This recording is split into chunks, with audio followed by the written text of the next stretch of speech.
Brought to you in part by True Value Hardware, your store of first choice.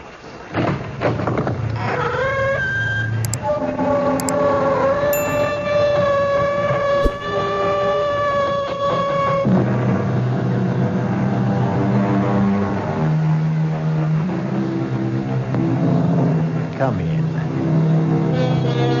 Welcome. I'm E.G. Marshall. Welcome to the world of your own terrifying imagination.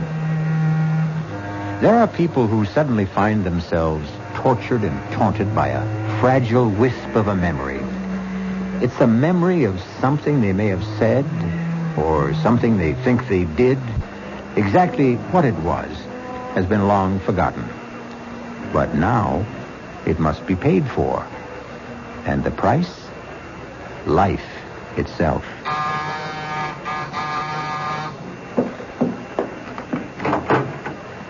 Yes?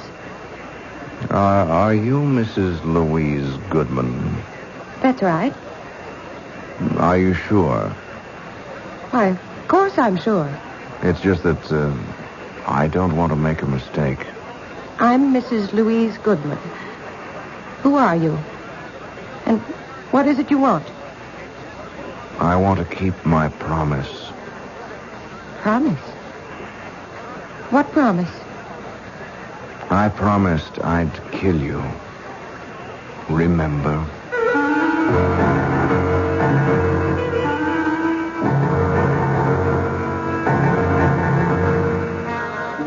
Our mystery drama, A Little Night Murder, was written especially for the Mystery Theater by Sam Dan and stars Tony Roberts.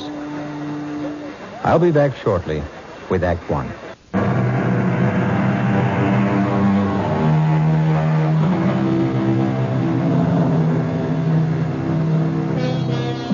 Downtown at night, the city is a deserted place.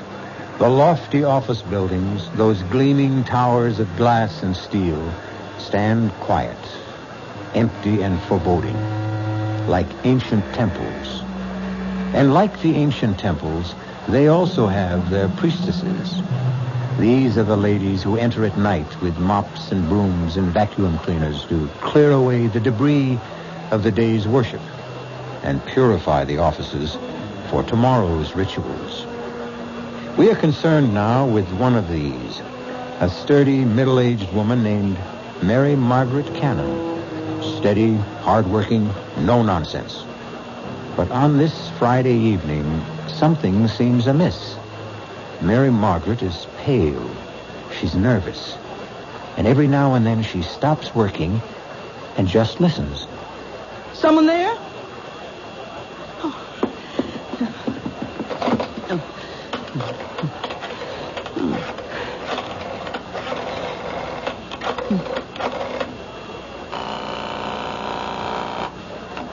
Hello? Terry, I'm scared. Scared? You? Oh, now, Mary, what did you be scared of? I don't know. It's these murders. Murders? These women who've been getting killed.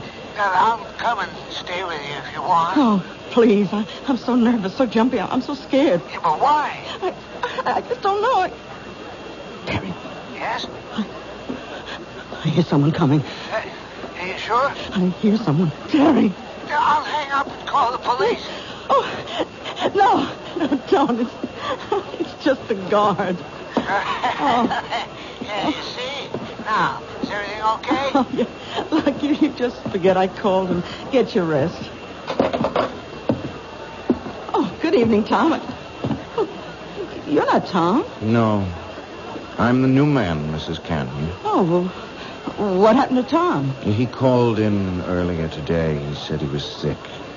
They sent me down to relieve him. How'd you know my name? Oh, Tom told me. I asked him, who's in the building tonight, and he said, just Mrs. Cannon. But what? Tom doesn't know my last name any more than I know his. We're just Mary and Tom. How did you know? Why shouldn't I know your last name? You know mine. How? How would I know your last name? It's Jackson. Remember? Little Peter Jackson?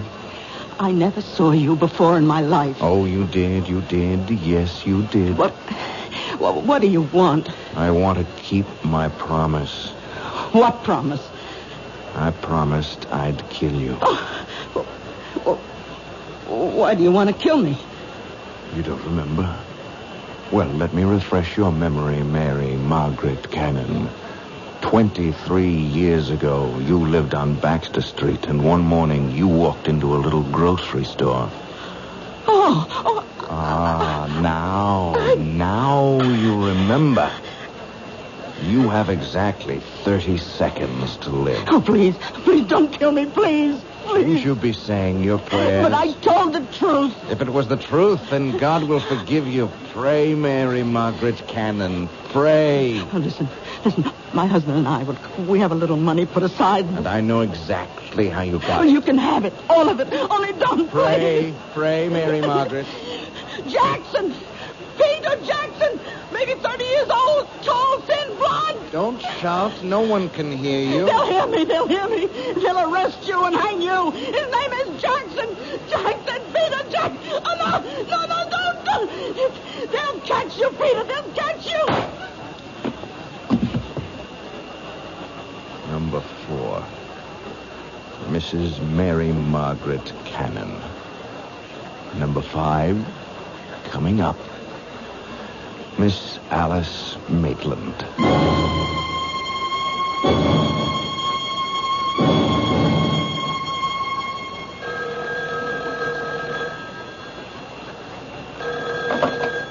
Captain Blake. Yes, Commissioner. Commissioner, I understand you. Listen, if you think somebody else can run it better, then get somebody else. I agree, sir. Yes, sir. No need for any of us to blow his stack. Absolutely, sir. Yes, I'll keep you informed. Wow, we got a pretty good one here. Is this your first mad killer assignment, Lou? Yeah, I guess so, Captain. Mad killers, mad bombers, mad stranglers, you name it. You get one every 10, 15 years. You can count on it. You get a rash of absolutely senseless killings. No motive, no rhyme, no reason. Should we talk to her husband again? What for? All he's going to tell us is what a great lady she was and how neither of them ever had any enemies. Captain Blake, just suppose it isn't a mad killer. 4 murders in 11 days. Number 1, Mrs. Martha Denson shot while parking her car late at night. Number 2, Mrs. Janet Drew shot in her backyard.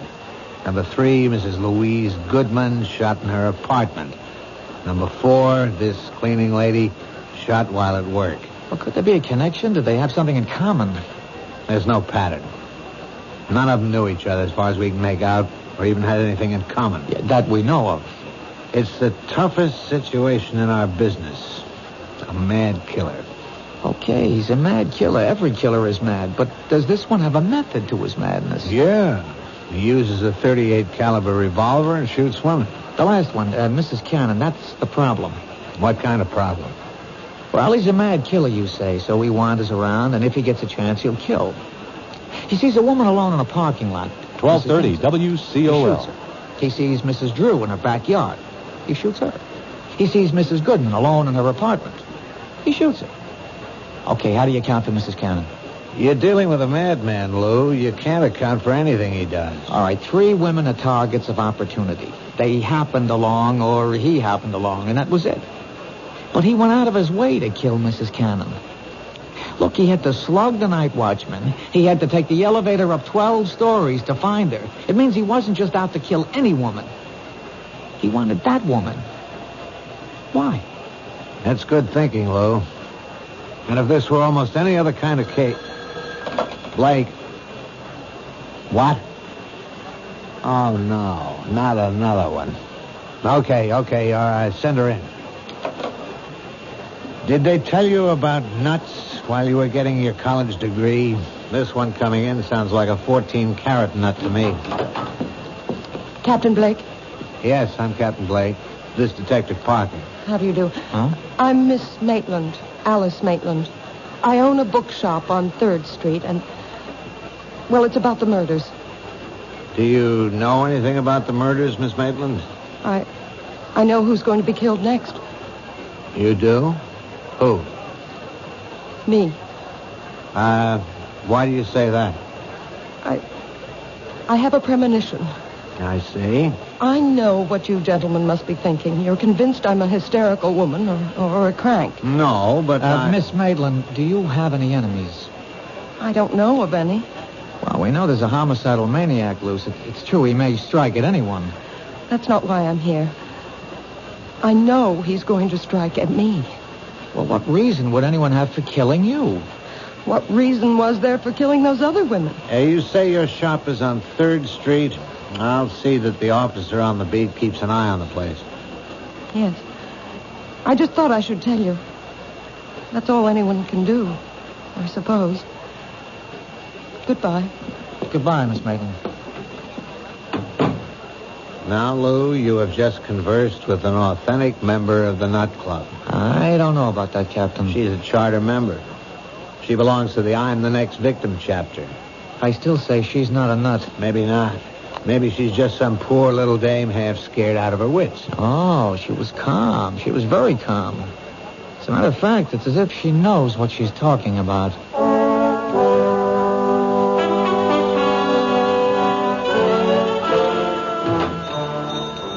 May I help you? Oh. Hello. Remember me? Yes. You're one of the detectives I spoke with. Yeah, Lou Parker. Tell me why you came to police headquarters with a story that, well, rationally, it doesn't make sense. You said as much yourself. You felt that you had made yourself seem somewhat ridiculous. But now, well, forget all that. I'm willing to assume that your story is true, that you really are next on the list. Then you do believe me? I'm willing to accept what you say, but you have to help me. Does anyone have a motive for wanting to kill you? No. You never did or said anything that may have hurt someone? I can't remember. A disappointed boyfriend? I never really disappointed anyone that way. And yet you insist someone wants to kill you.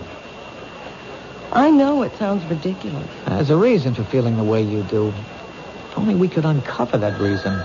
Excuse me, that's my phone. Hello? Hello? Hello? Hello? Miss Maitland? Yes. What is it? You seem rather pale. Oh? What happened?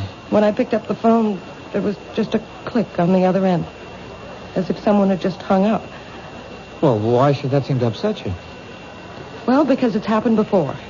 It has? Yes. Frequently? I mean, often enough so that it really isn't just an accident? 3, 4, perhaps 5 times a day. When did it start? Oh, I'd say about 2 weeks ago.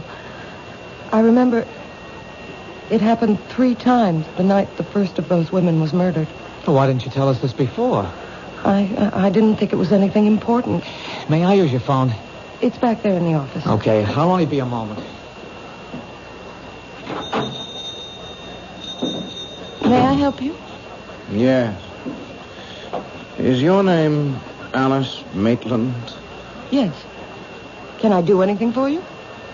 Well, you see, I came here because I have to keep a certain promise I made.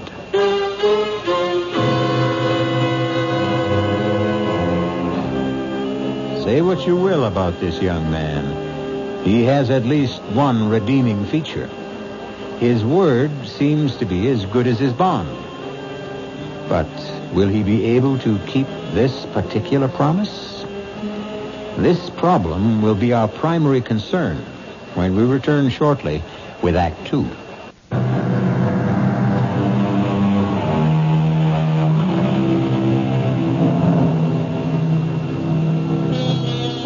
At one time, a young man named Peter Jackson has made the same promise to several women. A promise that he would kill them. So far, he has kept his promise 4 times. Now, he is in a bookshop owned by a Miss Maitland, apparently ready to fulfill promise number 5. I came here because I have to keep a certain promise I made. You made a promise? Oh, yes. And I came here to keep my word. Miss Maitland, I think we're... Oh, I'm sorry. I didn't know you had a customer. What sort of promise are you talking about? I had promised a special person I would buy her a book. And I came in here to... Any particular type of book? Yeah.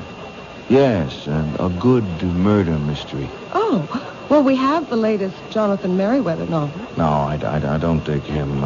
Nothing happens. You got anything by Mike Stilson? Now, there's a guy who really writes murders. I mean, he kills somebody every other page. Oh, we're sold out on the latest. It's called Blood on the Street. Yeah, that's the one in which this guy kills all those dames. Look, if you're interested in that kind of stuff, all you have to do is read the newspapers. Do I tell you what to read, buddy? Sorry. I could order the book and have it day after tomorrow. Oh, no. That'll be too late. Well, try us again. Sure.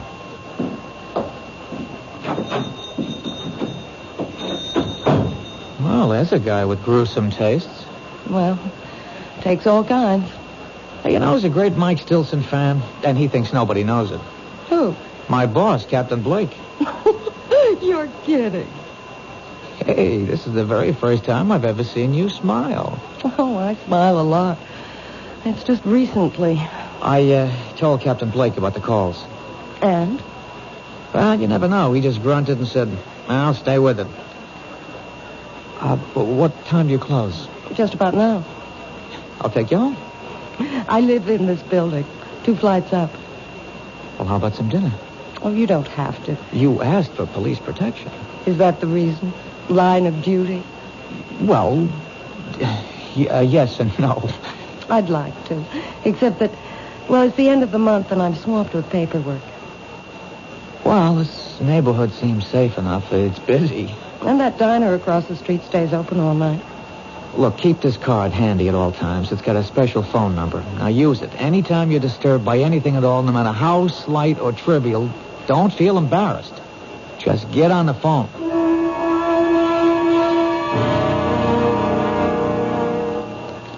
But I've already told the officers everything. Yeah, I know, Mr. Cannon, but I just have one more question. It's very important. What could be important? Mary's dead. You said that Mrs. Cannon had no enemies. I'll take that back. She had a great many enemies. But when we asked you last night, you said she had none. Sometimes when you think about a question, you see it in a whole new light. Can you name some of these enemies? She was good. She was honest. I'm sure she was, but just tell me this. During the past 10 days or so, would the phone ring and then go dead as soon as you picked it up? Yeah, now that you mention it, yeah, it happened. Often?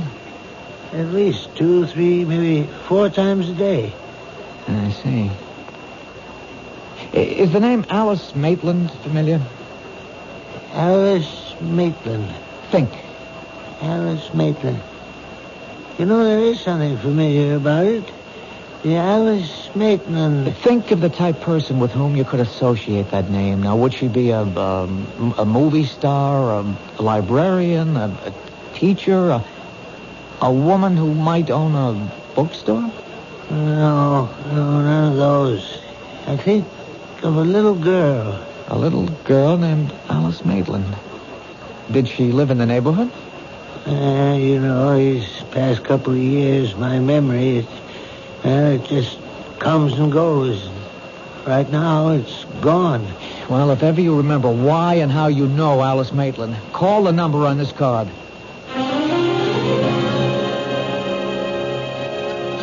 I'll have another cup of coffee, please. Are you waiting for somebody, mister? Well, not exactly. Why do you ask? Oh, well, now you've been sitting around for hours drinking the stuff. The coffee in this joint that good? Look, don't be frightened. Oh, who's frightened? Well, you are, so, just look at this. Look. Oh, you're a cop. Uh-huh. Yeah, I was beginning to think that you could be that mad killer. Well, it could be just about anybody. I hope I didn't scare you too badly. Well, the truth is, I wasn't that much scared for myself. No? But you've just been staring at that building across the street. I got the idea you were watching for something. Are you? Well, maybe. Could I have change for the telephone, please? Thank you.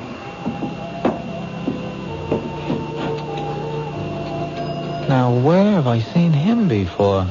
What did you say? Nothing. I was just talking to myself. You do that a lot, don't you? Do what? Talk to yourself. Well, that was a short call. She wasn't home. Oh, it's too bad. Did you find the book? What book? The one by Mike Stilson. Oh. No. Well, keep looking. You know the best way to stop talking to yourself? No. Get married. The light went on in her room. What's that? He went to the booth.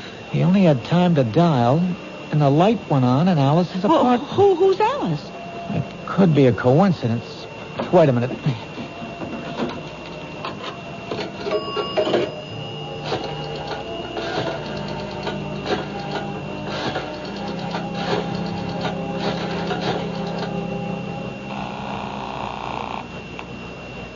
Hello? Alice, it's Lou Parker. Did I wake you? No. I'm up. Did your phone ring just a minute ago? Did it ring? Well, I don't know. What do you mean you don't know? Well, I'd fallen asleep, and, well, I must have been having a bad dream. I think I heard the phone, but it could have been in the dream. Anyhow, I did wake up suddenly, and I turned on the light, but I didn't hear the phone ringing anymore. Could it have been the ringing of the phone that woke you? I don't know. Did I hear it ring, or did I dream it was ringing? Why do you ask? Well, I'm just checking. Anyhow, I'm glad you're okay. I'll see you tomorrow. Good night. Oh, that was a short phone call, too. Yeah. How is she? Who? Your girl. Now, how do you know I call my girl? I told you I read character. Do you also read the future? Like an open book. Well, I sure hope so.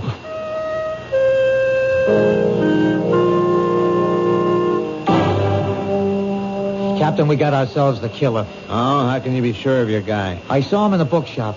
Does that make him a suspect? Maybe he likes to read. Then again in the diner. He may have been hungry. He didn't eat. He just went into the phone booth. He didn't even make a call. He was in there just long enough to let the number ring, and then he was out. So? So the light went on in Alice's, Miss Maitland's apartment. You mean he called her and hung up? Well, what? she isn't sure. How can she not be sure? The phone rang or it didn't? It isn't that simple. You see, she was asleep and she can't be sure. If it was the ringing of the phone that woke her up, or if the ringing of the phone was part of her dream. Good luck. Look, Captain Blake, there's something about this guy. He's young, about 30-ish, thin, blonde, a very hard line to his mouth. Lou, I think you better report in for general duty. This case is getting to you. Well, Captain, please. It's no reflection. It's even to your credit. It shows you care about people. Captain, let me have one more day. All right, Lou. 24 hours.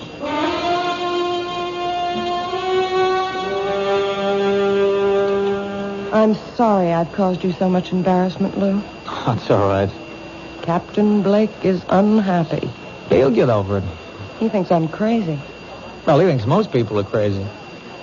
Lou, you can't keep guarding me forever. He has to strike at you soon. That's the pattern. He's done 4 murders in 12 days. That's one every 3 days. This is the night of the 15th day. He's due. Unless what? Unless I've scared him off for a while.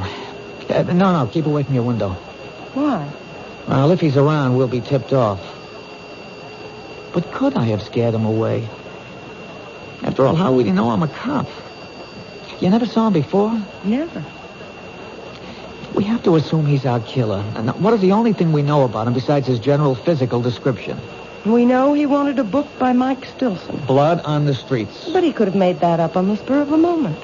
People rarely make things up in the spur of the moment. He knows what he's doing. He's out to frighten you. The phone calls are a part of it. That book. There's something in it that would cause you to be frightened. But what? I don't know. I've never read it. Well, he figures you did. After all, you own a bookstore. I have to sell books by Mike Stilson, but no one can force me to read them. Well, the clue is in that book. Wait a minute.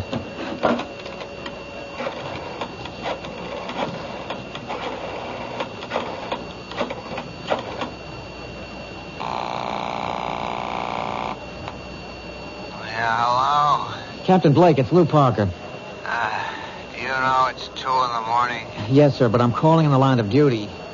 You live dangerously, Lou. What is it? Captain, you've read all the books by Mike Stilson. What? Don't deny it, sir. It's a known fact throughout the department. You mean you woke me up at 2 a.m. just to ask? Line of duty, sir. If I read those books, it's only because I get a good laugh at how unrealistic they are. Captain, what's the story of Blood on the Streets? Lou, I hope your patrolman's uniform still fits. I'll be able to prove this is the line of duty. Yeah, Alice, pick up in your extension. Well, in a nutshell, a bunch of spoiled, rotten, rich kids are kind of high. They're joyriding in this sports car, and they run down and kill this harmless old gent. The harmless old gent has a son. The son comes back from Vietnam. He swears he'll have revenge, so he shoots the joyriders one by one. That's it? That's it. And it better be line of duty. Well, Alice? No. I was never involved in anything like that. Does it remind you of something that might be similar? No. But it has to. Think. I hope you don't mind if I answer your phone. Hello? Detective? Yes. He's here. You know, Blondie. He's sitting at the counter. He's having a ham sandwich and a glass of milk. Thanks. Look, he can't see me, but I can see him. Oh, he's headed for the phone booth. Oh, good work. We better hang up. What is it, Lou? Well, right now, right here and now, we're going to find out. If that telephone should ring...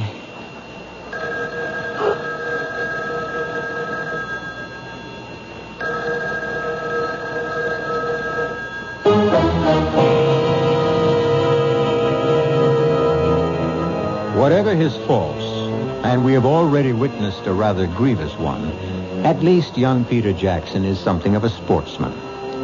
In his own way, he warns his intended victims. He even tries to give them clues.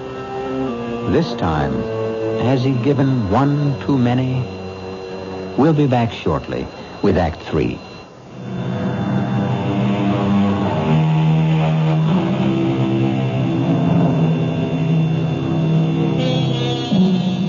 What would our civilization be without the telephone? Imagine your life without it.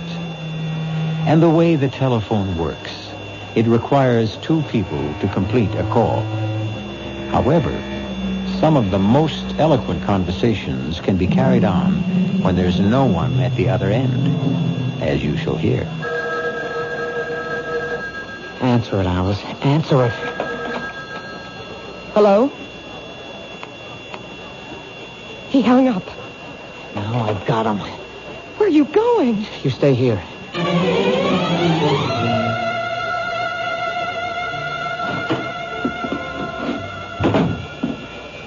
Hi, Detective. Where is he? Blondie? Well, I told you he went into the phone booth. He didn't stay in there more than a couple of seconds, and then he ran out of here. Did you see which way he went? He didn't even pay his check. Which way did he go? Look, you got nothing to worry about. You'll get him. What are you saying? He ran into a cab that's usually parked outside. All right, could you describe I don't have to describe. I know. Look, all I want is... I know the cab driver. He's a school teacher for days, and he moonlights. His name is Vic Wilson. Does he have a radio? They all have radios. How could he make a living? What's the company? Oh, what a great witness I make. Jefferson. You even got the number on a card in the phone booth. Blondie's in for it, huh?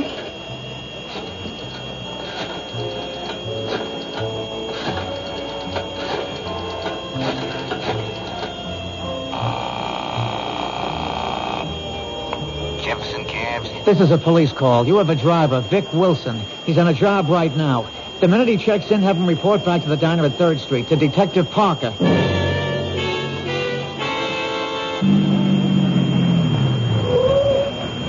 Detective Parker? Yeah.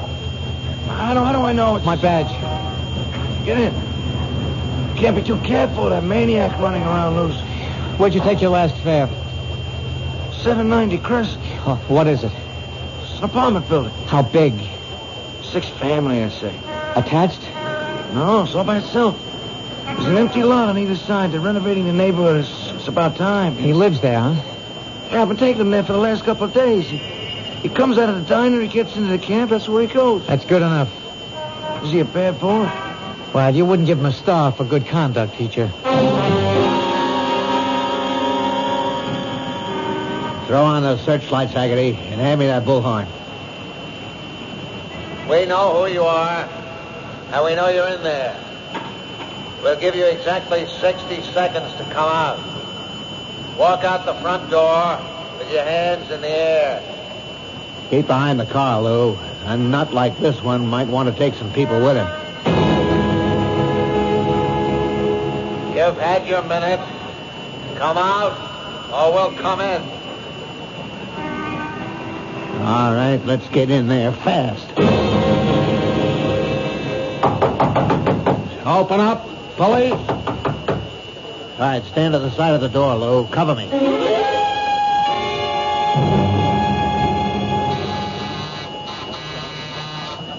Who is it? It's me, Lou.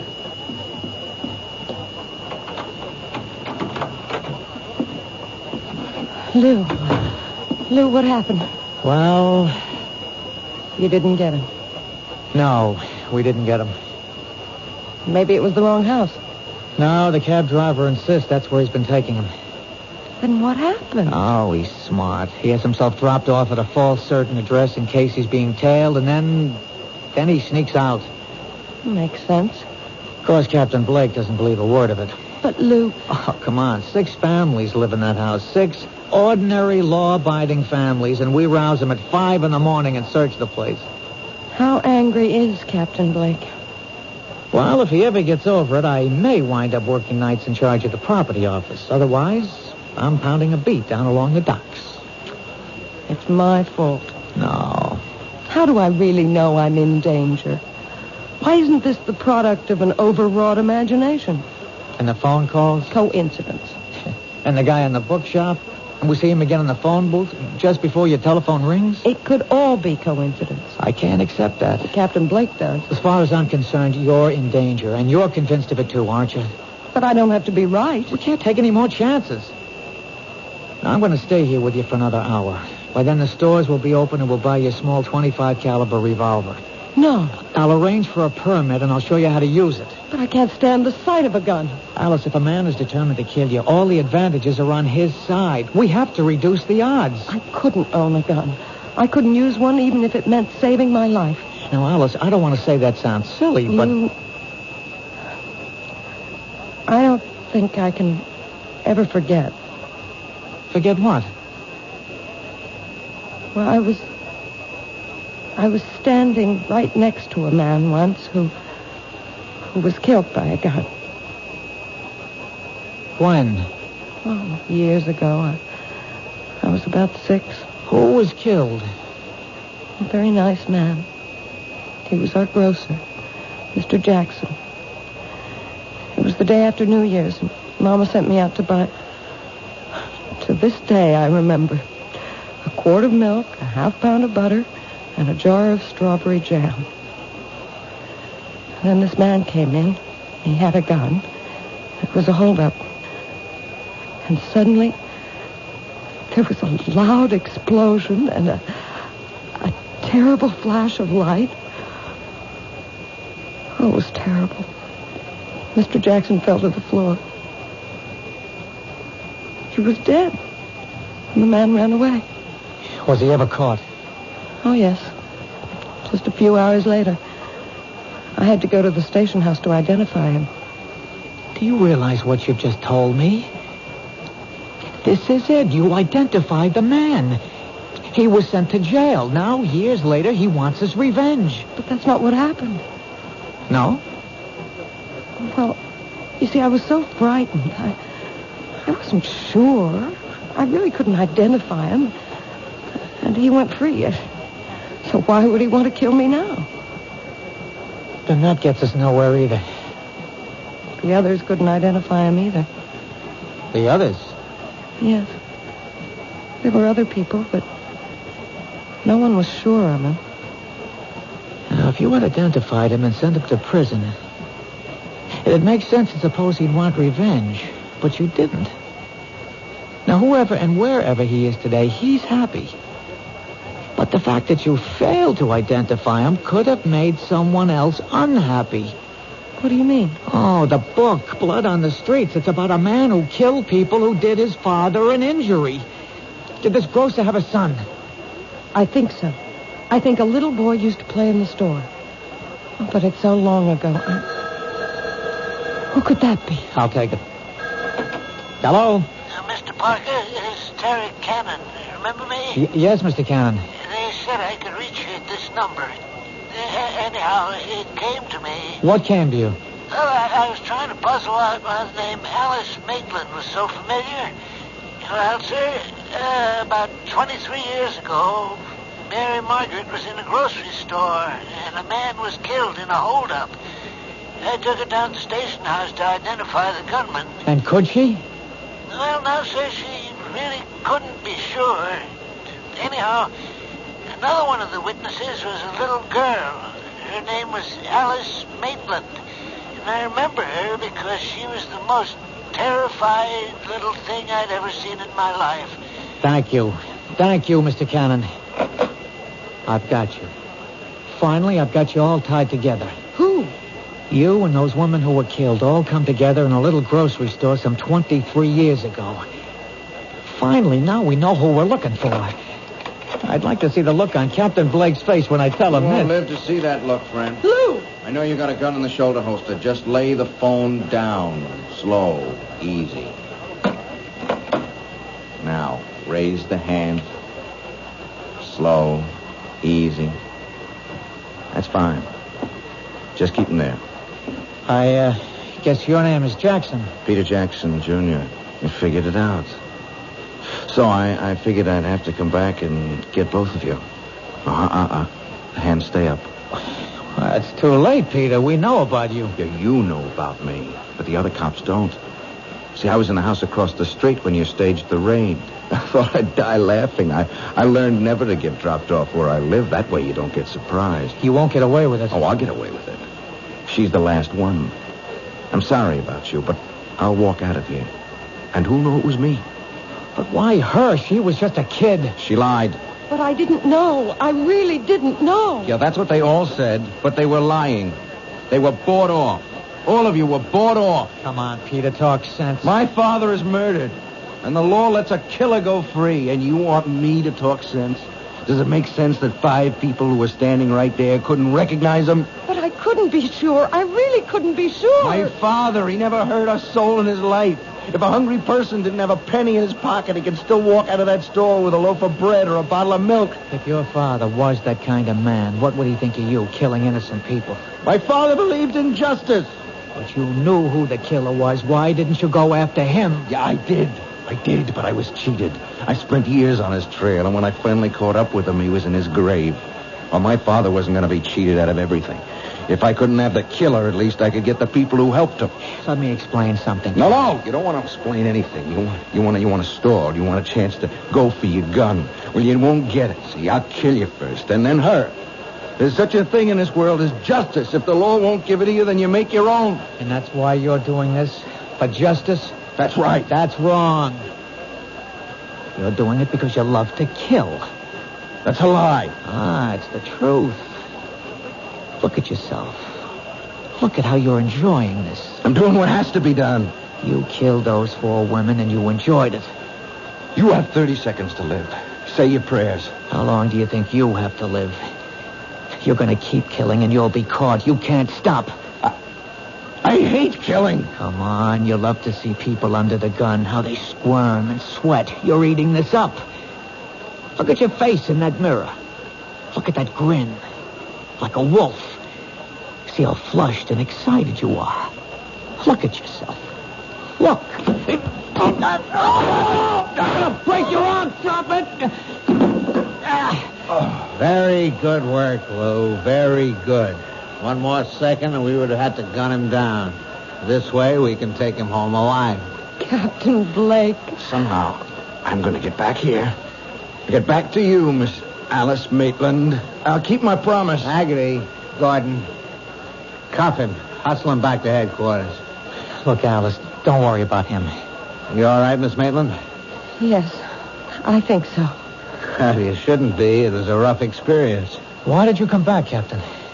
Well, I guess we both solved it, Lou. You broke it by pure and simple brain work. I waited for a miracle. Oh, did you get it? Yeah, I got it. I got it because of this little machine.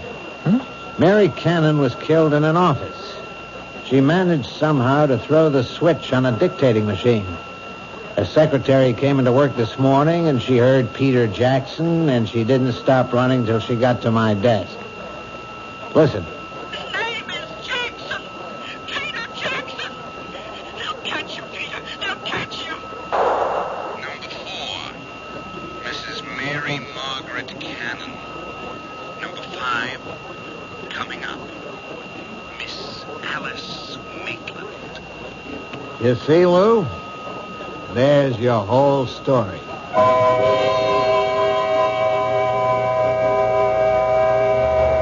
Of course, that isn't our whole story. For instance, you might want to know what happened to Peter Jackson. He's in a hospital for the criminally insane. For his sterling leadership in cracking the case, Captain Blake will probably become the next chief of police. Detective Parker will probably become Detective Sergeant Parker. And Miss Alice Maitland will probably become Mrs. Lou Parker. So you see, sometimes we can give you a happy ending. I'll be back shortly.